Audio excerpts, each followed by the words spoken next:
had a great mate, Murray Pearce, who lived out Mowbray, and we used to go over and watch Mowbray train.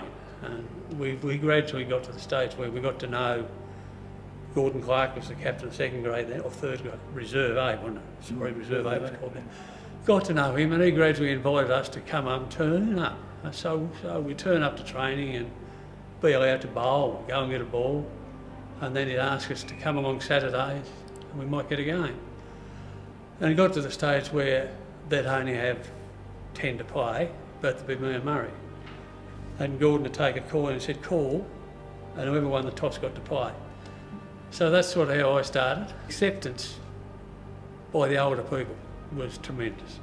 What have you loved about the cricket club that kept you for so long? The people, other than the game, which you love, but the people in this club were tremendous to be with.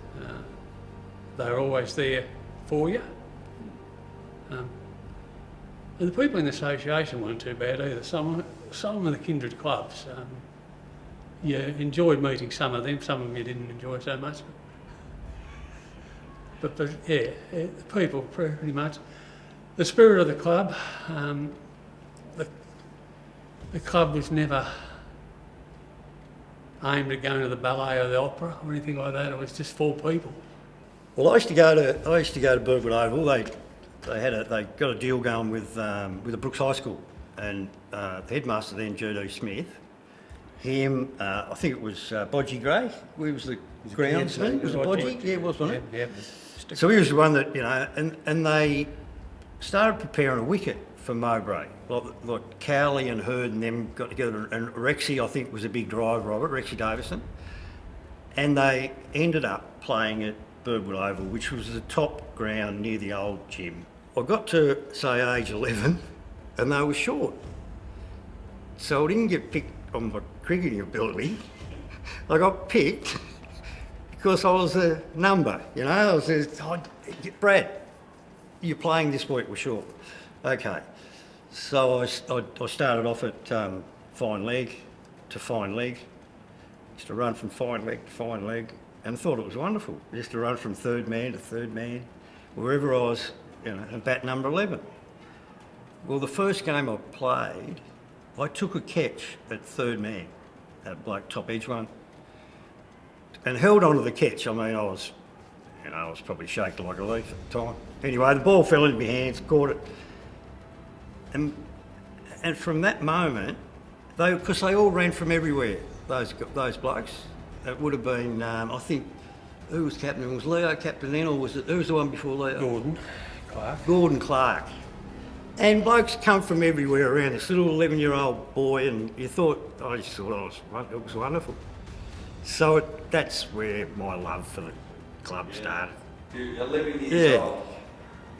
When you reflect on that, do you think the longevity that you had with the club came to the fact that these men actually thought of you as a teammate even though you were 11? Yeah, treated me like gold. So Mick's, he'll be about 4 years older than me, ain't you? So when I started playing A grade when I was 14. So Mick would be 18, Weewack would be 16, 17. Who else was there? Snodge was our 20. Snodge, Graham Osborne was 21. He was our captain. There was a couple of older guys in there. Swin, Lloyd Murphy, Philip, Phil Sellars, early days. And then we were taught how to play by the best cricketers in Tasmania. We started when we lost a lot. We lost Cowley, Hurd. They all sort of went at the same time. Yeah. So I left all the kids. There was only probably 2 older blokes. So we had to sort of learn from scratch, and we were still scallywags at that time. We used to muck about and that. Yeah. That's one good thing about old Gordon Clark. I think he played for St George. He played with Bradman, old Gordon Clark, in Sydney. He was a great cricketer, and he taught us a bit of respect. And see, you can't do that on the field, boys. He was such a good teacher that way, wasn't he, Lenny? Yeah, he was. So we were very lucky to have him. And then Billy would tell his stories, and Bill taught me how to sweep. And Bill wouldn't swear, Bill Hurt. By jingies and by croggies, that's all he ever said. By jingos, Never he'd ever go, swore. golly gosh. And he said, and one day out here at the NTCA ground, apparently, it's in a bit of the stuff I got there, he made 60 odd against the Australians, and he was sweeping Richie Benno all the time. and he said, by jingoes, Richie was getting wild. And Bill wouldn't he wouldn't swear, would he, but he could sweep. And he was saying, yeah, by jingoes, Richie was getting really wild. Anyway, that's how I learnt how to sweep off Bill Hurd, For you, the longevity of your association with the Mowbray Cricket Club, played A grade, you've got the games record holder, I think still games record holder for the Mowbray Cricket Club, 431, 336 of those in A grades. What are some of your great memories of lining up for the Eagles? When I first started, my brother was playing, he was probably 4 years old, he was playing reserve base. I used to go down and watch him down at the Burwood Oval, and I just started from there. We just started going to training, then going to training, and then getting into reserve A, and then just playing with all these, like Bleo Biffin was playing then, and Philip, Lenny, all these older blokes I went to school with, I looked up to when I was at high school, and they were all playing cricket, and then I was ended up playing with these boys. So I was so lucky to be involved with those sort of people at that time. It was so good. What stands out for you in terms of maybe some of your greater memories? Yeah, well, runs. Look, I went out to bat to entertain. I never went out to bat to make runs. That was the last thing in my mind. I wish I had done. I would have got a lot more. But we used to just get, if the ball was there to hit, you hit it back in my day. But my best innings was probably the 87 I got in the grand final when we beat South in our first grand final in 74. 87, and that's sort of, we hadn't won a grand final since the Cowley Hurd days, and that started our bit of a run. We won 74-5, 75-6, we won 2 in a row, and probably should have won more, but these things happen. But your first game in Tasmania was against the West Indies. Talk us through that. How was that done? I was shitting bricks that day. She was down in Hobart, because I'd made the side through. We used to play triangular series, the north, the northwest, and we played Hobart, so I'd done all right in that and got picked. So it was, I was 23, 24 then, but I went in that night with West Indies. We got them out probably half an hour before stumps, and I was first drop. And Jesus, no. And luckily they got through. The boys got through. Brucey Doolan, and I think it was Greg Norman. Was it Norman? Pete, what was he? Norman? Was Brownie there? No, he wasn't playing then. Young Norman. Anyway, next day I was in there early. I think Bruce got out, and I was lucky enough to get 27. I got run out by Big Van Burn Holder, who I got a dog. I got a dog later on. That was his name. I said I'll name him Van Burn Holder. That was my dog, old Van Burn. So yeah, that was a great experience. And then in that game, I hit a bloke called Bernard Jewell and hit him for 3 fours in a row. And he said, "You do that again, boy, I'll knock your head off." Franklin Stevenson come down here and obviously played with Tasmania. It was part of the Mowbray Cricket Club. What was it like having these imports coming in and playing with your club? What did they add? Oh, it was brilliant to get a guy like that. Because did we have John Abrahams come down too he played for Lancashire. He come down earlier or later? I think it was earlier. It was a bit earlier. Year before. But Franklin, he was a brilliant bowler, a brilliant player, but he wouldn't. I took him up, had him living at my place for a little while, and he was the laziest bloke of all time. He wouldn't do any washing up. We had a bloke around one night who had a one-arm bandit, and Franklin was there having a meal with us, and next thing the one-arm bandits got up and started wiping up. I said, "Franklin, get up now." I said, "I'm not going to do all the washing up." The old bandit's here washing up and wiping up with one hand. We hear and see a lot about what the successes the club has and when they have tough times on the field, but off the field, how was the Mowbray Cricket Club during your era, and what were there challenges along the way? There were definitely challenges through the late 70s, early 80s. I think we sailed pretty close to the wind a few times, but we all dug in and We did. and made money. We sold the roller that we didn't know. Yeah, 1 year. yeah, that MTM made for us. So it was more tough time. We still got $500 for it. It was a good roller to catch. A switch practice off. We were broke. So it was more financial trouble for the club in that time.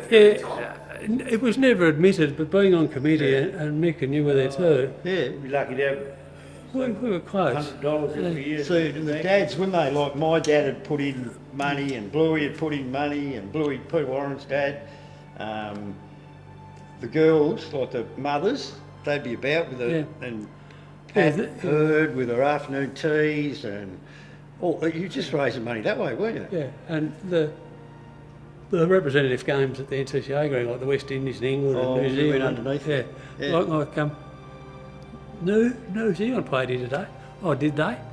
We wouldn't go out the door. We'd be in serving beer or rolls or something. Yeah. Back, do you remember those old change rooms that were over there? They were just a change room, 2 rooms with a thing in a bit in the middle. That's right. We went to the council and we said we want these, we want to do them up exactly like they are now. They remodeled them back over here, and that was all done by the committee. No, the council already said this is the first time ever a club's just gone in and done it themselves.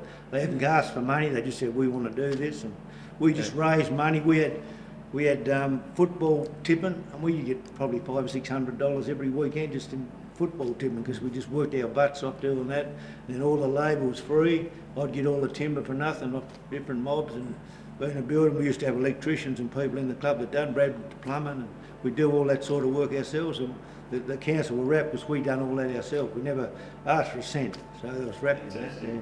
Because I had a couple of years at Launceston as well. So, played in the grand final there. Did you cop much criticism when you went to Launceston? A little bit, from Mowbray? yeah. Although, see, I was really good. Kevin Badcock come from South Launceston to Mowbray in the early 70s. Right? And he was good mates with Snodge, wasn't he? You know, like sort of, Graham and the Brooks connection going all that sort of thing. Yeah. So Kevin and I, we played together for a while, and then Kevin went to Launceston. We had played in a losing grand final at Mowbray. Then we won 2 in a row, and then Kevin sort of said, you know, do you want to come and play and all that sort of stuff? So I did for a couple of years. Went to England, come back, captain coach Mowbray, and then it was here ever since. Yeah. Is there a great memory that stands out, or maybe a funny story that you'd like to share from your time at the Mowbray Cricket Club? Oh, we used to have every Saturday night was a funny story with us. We'd just be something going on, you know. Everyone would be doing something different. So if there was a party on, we'd all end up at their place or those sort of things. But the biggest thing I loved was the cricket. And we was mixed up with North Launceston, as you know, and it was just the camaraderie between them. I'd be training football 3 nights a week, and then be training cricket 2 nights. Oh dear. Lenny, one time, my brother, we kept for a fair while, and then Gary Gower came along, and Gary was with Kevin, and Lenny went to first slip, and Lenny was a really good catcher. He was a fantastic catcher. So he's at first slip and mixed second slip, and you know, and there's a bloke. I won't say his name, but anyway, he played forward. He got an inside edge, and there was a little bit of pad in there too. An inside edge. We've all gone up, and he stood there with his leg down the wicket, still with his bat like that. And he said, "How was I out, umpire?" And Lenny said, "If you don't piss off, you'll be knocked out." Right? So everyone's just cracked up. So there was always funny stuff like that. And my brother was in most of it, wasn't he? Well, we ran a bloke out. We ran a bloke out once down. You were captain. Ran a bloke out once down at the Cornwall ground. And so he was running for 3, and I think Lenny might have thrown the ball in. Anyway, this guy's caught it one-handed, right, going through the batsman. And we said, "How was that?" And the umpire went, "Are you serious?" Then he said, "Yeah, bloody oath, we're serious." That's ours. That's ours. Because he was belting shit out of us, and we lost on the first innings. We'd had enough. Yeah, we'd had enough. So it was like Harry Fry. Well, there's a story. Harry came over here playing football from Footscray. North Launceston recruited him. So we're sitting in the rooms one day, and we were getting through the footy season. We're all playing seniors. Sitting in the room, Wee Wack, Phil, me, and you. And we're sitting in the and Harry, and he hadn't played cricket then, no? And then we're sitting in the rooms one day, and we're sort of getting towards cricket season and all that. And he said, I said something about, "What do you do during the summer, H?" He said, "I've played a bit of cricket." I said, "Oh, right." I said, "We all play cricket, you know, there's four of us." He said, "Oh, yeah." He said, I said, "Who'd you play with?" He said, "Melbourne." I said, Melbourne? He said, "Yeah." "Seniors?" "Yes." I said, "Geez." What do you do? Anyway, so he goes out and we start training, right? And Harry's training with us, and fair dinkum. He could make the ball talk, and he could bat a bit, and he could do everything, you know, field, do all that sort of stuff. Well, see, that was in 74, 75. So when we got him and a bloke called Chris Holt from Launceston, we became a pretty good side, didn't we? And of course, Jeff Rowland. Oh, and Jeff He was the main ingredient because Jeff we were all Rowland. still pretty young, Blue, and he was wasn't he? Yeah. 2 or 3 years older, and he just played in the state final with City South up at Youngtown. And he was looking for a career club, and he ended up with us, and he sort of moulded us into what we were for those 2 years. We used to call him Daddy, you used to. Well, Daddy was his... Daddy was his nickname, He he was was our our dad. dad. And then when you hear these stories, does it bring back any great memory for you as well? It does. Played, as you say, a lot in second grade. Yeah. Played with a great mate, Dave Sarich. He was a life member, captain, and everything else the club wanted. And we always wanted to win a second grade premiership, and we didn't, and we couldn't, until Salty became captain in 82-3, and that was a big moment. Yeah. And then a couple of years later, Dave was captain in third grade. But they were the heart and soul of the club. Yeah. Lynchy. Yeah. And Look, your second grade players were in a way the heart and soul of what went on. Gents, thanks for sharing your history, and I know your contribution individually to the Mowbray Cricket Club has been incredible over such a long period of time, and we appreciate you telling your stories as well individually, because it's all part of the great history of 70 years that we're celebrating. So thanks to the three of you for being a part of it.